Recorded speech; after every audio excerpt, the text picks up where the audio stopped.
अच्छा कहा गया है और एक को बुरा कहा गया है। वो दो पात्र कौन कौन से हैं? एक युधिष्ठिर है और एक दुर्योधन है। एक को अच्छा कहा गया, एक को बुरा। अब दोनों के विचार कैसे कैसे ये देखो आप। हमें अच्छे युधिष्ठिर लगते हैं कि दुर्योधन लगते हैं? सबको सबका जवाब एक ही होगा ना, युधिष्ठिर अच्छा लगता है। लेकिन काम हम सब दुर्योधन का करते हैं।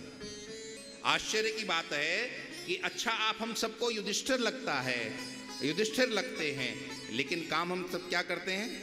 दुर्योधन का करते हैं। युधिष्ठिर और दुर्योधन की एक प्रवृत्ति है, जो सबका भला चाहता है उसका नाम युधिष्ठिर है, और जो केवल अपना भला चाहता है उसका नाम दुर्योधन। तो हम दुर्योधन है कि नहीं?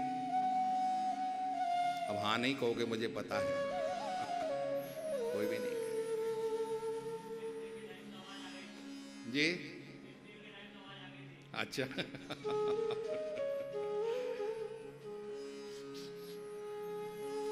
अच्छा, हम सबको शास्त्र जो है युधिष्ठिर को अच्छा कहता है कि युधिष्ठिर अच्छा है, लेकिन काम हम जो सब लोग करते हैं वो सब दुर्योधन का ही करते हैं। दुर्योधन का मतलब है जो केवल अपना भला चाहे उसका नाम दुर्योधन है। और आप हम सब लोग केवल अपना भला चाहते हैं, केवल अपना भला चाहते हैं, और अपना भला करने के लिए किसी का नुकसान भी यदि हमें करना पड़े तो हम उससे भी पीछे नहीं हटते।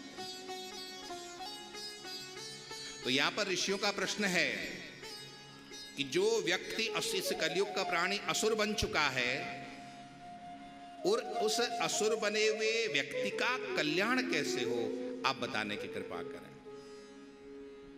श्रेयदस्ति वस्तुतमं श्रेयसाम श्रेय उत्तमम पालनम पावनानम च साधनम तद्वदात्। जो श्रेष्ठ को भी श्रेष्ठ बना दे, ऐसा आप दिव्य चरित्र हमको बताने की कृपा करें। दिव्य आप हमें उपदेश देने की कृपा करें, जो श्रेष्ठ को भी श्रेष्ठ बना दे, जो पवित्र को भी पवित्र कर दे, ऐसा आप दिव्य कोई हमें उपाय बताने की कृपा करें। पवित्र को पवित्र करने का मतलब ये है, आपने धो करके गिलास रखा, अब आपका वो गिलास साफ है कि नहीं है? आपने धो करके रखा तो गिलास साफ है ना। लेकिन अभी आपने धो करके रखा और किसी शराबी ने देखा कि खाली गिलास है और उसने आकर के उसमें शराब डाल दी, तो वो गिलास अपवित्र हो गया कि नहीं हो गया? गिलास अपवित्र हो गया। तो जो पवित्र है उसको पवित्रतम हम कैसे बनाएं? ये हमारा जीवन है, पवित्र जीवन है, लेकिन ये पवित्र जीवन पवित्र कैसा बना रहे, पवित्रतम कैसा बना रहे? जब इस हृदय रूपी गिलास में हम कथा रूपी अमृत भरते हैं, तब हमारा ये जीवन पवित्र बनता है। बोले बोले शंकर भगवान की जय। आइए राजेश जी, आप ही की कमी थी।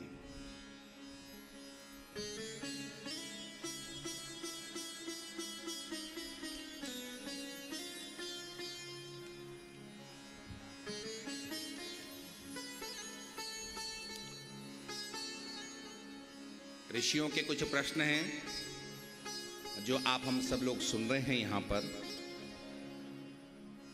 ऋषियों के प्रश्न हैं, हे भगवान, पांचवा प्रश्न है, ये तत्साधनेनाशु शुद्ध्यत्मा विशेषतः, जिससे हमारी ये आत्मा शुद्ध नहीं बल्कि विशेष रूप से शुद्ध हो जाए और आशु बहुत जल्दी हो जाए, वो भी आप हमको तरीका बताने का कृपा करें।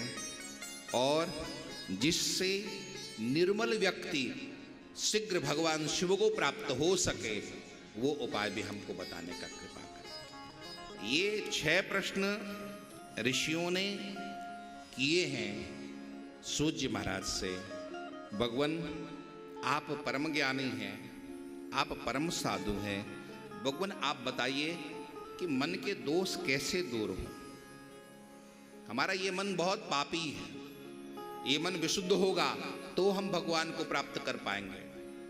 लेकिन हमारा ये मन इतने अवगुणों से भरा हुआ है कि हम भगवान के सम्मुख जाते हुए भी भगवान को पा नहीं पाते हैं। हम मंदिर तक तो पहुंच जाते हैं, लेकिन भगवान तक हम नहीं पहुंच पाते। क्यों? क्योंकि परमात्मा कहता है कि आप हमें तब प्राप्त कर पाओगे जब आपका मन पवित्र होगा। रामचरितमानस में बाबा तुलसी ने लिखा है और राम जी ने कहा है, मुझे कौन प्राप्त करता है? निर्मल मन जन सो मोहि पावा, मोहि कपट छल छिद्र न भावा। जिसका मन निर्मल है वो व्यक्ति मुझे प्राप्त कर सकता है। तो भगवान, ये व्यक्ति का मन निर्मल कैसे हो? क्योंकि जब तक मन निर्मल नहीं होगा तब तक हम पाप पर पाप करते चले जाएंगे। पाप का मूल कारण है हमारा ये मन का गंदा होना, मन का विकारी होना। और जिसका मन शुद्ध होता है वो कभी पाप करना तो छोड़ो, पाप की तरफ वो प्रवृत्त ही नहीं होता है। जिसका जितना मन गंदा है, जिसका जितना मन दोष से युक्त है, उसके जीवन में उतना ज्यादा पाप, और जिसका जितना कम कम कम दोष से युक्त है उसके जीवन में उतना उतना पाप कम होता है। और जो बिल्कुल विशुद्ध हो जाता है उसके जीवन में पाप तो छोड़ो, वो पाप की तरफ देखता भी नहीं। तो भगवान, आप हमें सरलतम उपाय बताइए कि जिससे हमारा ये मन पवित्र हो जाए। सूत जी महाराज ने कहा, ऋषियों आप सब लोग धन्य हो जो आप लोग इस तरह की प्रीति लालसा लेकर के हमारे सामने बैठे हैं। जिज्ञासा होनी बहुत जरूरी है। लालसा शब्द यहां पर प्रयोग किया है कि आपके अंदर जिज्ञासा है। आप यहां पर बैठे हो, मैं आपको कथा यहां पर सुना भी रहा हूं, आपके अंदर जिज्ञासा नहीं होगी तो आप कुछ भी ग्रहण नहीं कर पाओगे। 56 भोग लगा हो ना, सजा हो 56 भोग, और आपको यदि भूख न हो तो वो भोजन आपके किसी काम का है? आना कुछ बोलिए, नहीं है। 56 भोग लगा है और आपको भूख नहीं है तो वो भोजन आपके किसी काम का है? नहीं है। ठीक उसी तरह से ये शास्त्र कितने भी क्यों ना बड़े हों, स्वयं भगवान भी यहाँ आकर के प्रवचन क्यों ना कर रहे हों, यदि आपके अंदर जिज्ञासा नहीं होगी, आपके अंदर लालसा नहीं होगी तो आपके लिए बेकार है। इसलिए हमारे यहाँ शास्त्रों के श्रवण के पहले सबसे पहले कहा है, ब्रह्म सूत्र में लिखा है, अथातो ब्रह्म जिज्ञासा। संतों में लिखा है अथातो भक्ति जिज्ञासा। जिज्ञासा तो हो, लालसा तो हो, भूख तो हो। और यदि आपके अंदर लालसा नहीं होगी, आपके अंदर जिज्ञासा नहीं होगी, आपके अंदर भूख नहीं होगी तो ये शिवपुराण आपके किसी काम का नहीं। जिस शिवपुराण को लेकर के हम लोग ये 4 दिन की यात्रा पर निकले हैं, ये शिवपुराण स्वयं भगवान शंकर से निकला है। यद्यपि ऐसी मान्यता है कि जितने भी शास्त्र निकले हैं वो भगवान शंकर से ही निकले हैं। पहले 1 करोड़ यहाँ पर मंत्र थे, 1 करोड़ श्लोक थे, लेकिन व्यास जी ने बाद में सोचा कि कलयुग के प्राणी इतने बड़े आकार वाले ग्रंथ को छोटा ग्रंथ नहीं सुन पाते, इतना बड़ा कौन सुनेगा। तो फिर उन्होंने 24,000 श्लोक यहाँ पर किए हैं और भगवान शंकर से ये निकला है। भगवान शंकर ने अपने गण नंदी को दिया, नंदी ने सनकादियों को दिया, सनकादियों ने व्यास जी को दिया, व्यास जी ने सूत जी को दिया, सूत जी ने ऋषियों को दिया, और ऐसी परंपरा होते होते हमारे पास आई। मतलब भगवान शंकर से निकला हुआ है ये ग्रंथ। एक सिद्धांत है, अगर सिद्धांत को, अगर उस दिव्यता को प्रकट करने वाला कोई महापुरुष न हो तो बहुत लंबा नहीं चलता है। नदियां 2 तरह की होती हैं, एक 12मासी होती हैं और एक बरसात वाली होती है। 12मासी कौन सी होती हैं? जिनका सजल मूल होता है। बाबा तुलसी ने लिखा है, सजल मूल जिन सरितन नाही, बरस गए पुनि बार सुखाई। गंगा 12 महीना बहती है कि नहीं बहती है? बहती है। नर्मदा जी 12 महीने बहती है कि नहीं बहती है? लेकिन बहुत सी बरसाती नदियां होती हैं, जब बरसात का सीजन आता है वो बहती हैं और जो ही बरसात का मौसम खत्म हुआ वो सूख जाती हैं। ठीक उसी तरह से बहुत से पंथ ऐसे हैं कि वो थोड़ा चलते हैं, बाद में समाप्त हो जाते हैं। लेकिन ये पंथ, ये पुराण, ये ग्रंथ भगवान शंकर से चला है। तो आज हजारों वर्ष हो गए हैं न जाने कितने लोगों ने इसका वाचन किया है। हम भी आज यहाँ पर बैठ करके इसको वाचन कर रहे हैं, सुन रहे हैं, और आगे भी न जाने कितने लोग इसको सुनते रहेंगे, सुनते रहेंगे। जिस तरह से भागवत है, भागवत की भी यही परंपरा है। नारायण से ब्रह्मा को, ब्रह्मा से नारद जी को, नारद जी से व्यास जी को, व्यास जी से सुखदेव जी को, सुखदेव जी से सूत जी को, सूत जी से ऋषियों को, और ऋषियों से आप हम सबको मिले। हमारे यहाँ परंपरा है। ऐसा नहीं है कि हमारे यहाँ कोई बात हो कि नहीं सब हो गया नहीं। हमारे यहाँ परंपरा, कहाँ से हम चले हैं, हम उस परमात्मा से चले हैं। बहुत से लोग कहते हैं कि आपके पंथ के प्रारंभ की कोई तिथि नहीं है। हमारे पंथ, हमारे धर्म का तो प्रारंभ है, हम 14 साल से हैं, हम 25 साल से हैं। बहुत से लोग ऐसा कहते हैं कि हम कोई 2000 साल से हैं, कोई 15 साल से हैं, कोई 500 साल से हैं। उनके लिए यही जवाब है कि जिसका प्रारंभ कुछ समय से होता है उसकी तिथि होती है, और जो अनादि अनंत काल से चलाया उसकी क्या तिथि है। हम सनातनी हैं। सनातनी का मतलब क्या होता है? जो हमेशा से बना रहता है उसका नाम सनातन। बाकी तो और सब लोग बीच बीच में पैदा हुए हैं। हमारा धर्म तो नारायण से चला है, हमारा धर्म तो भगवान शंकर से चला है। भगवान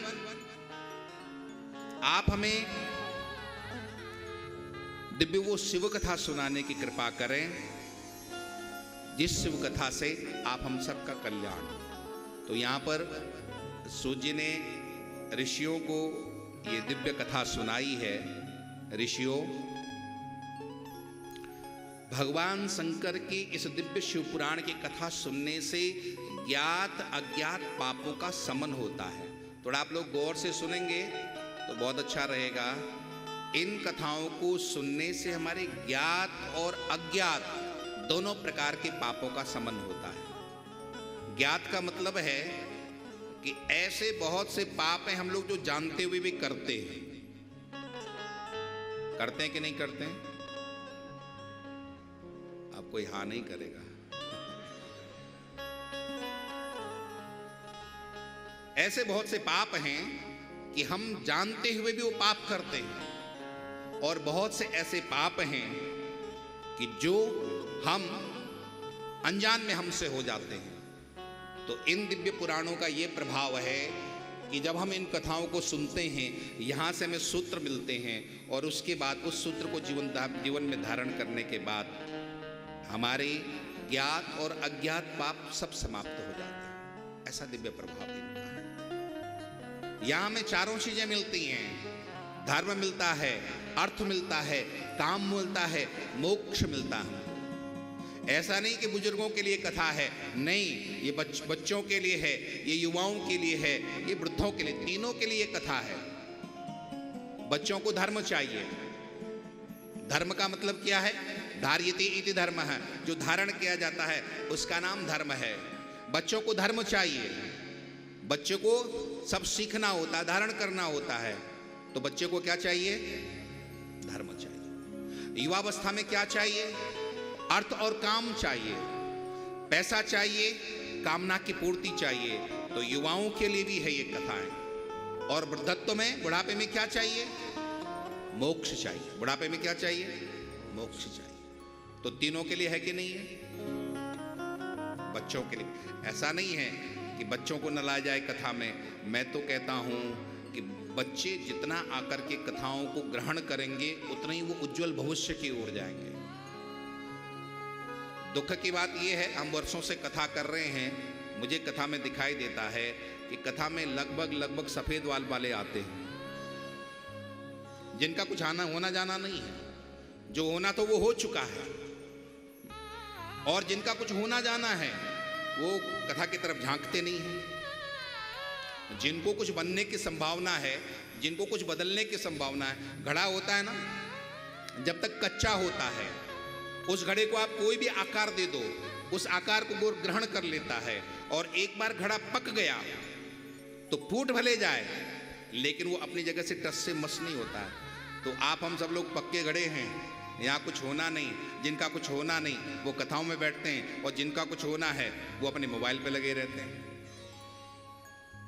बोले शंकर भगवान की।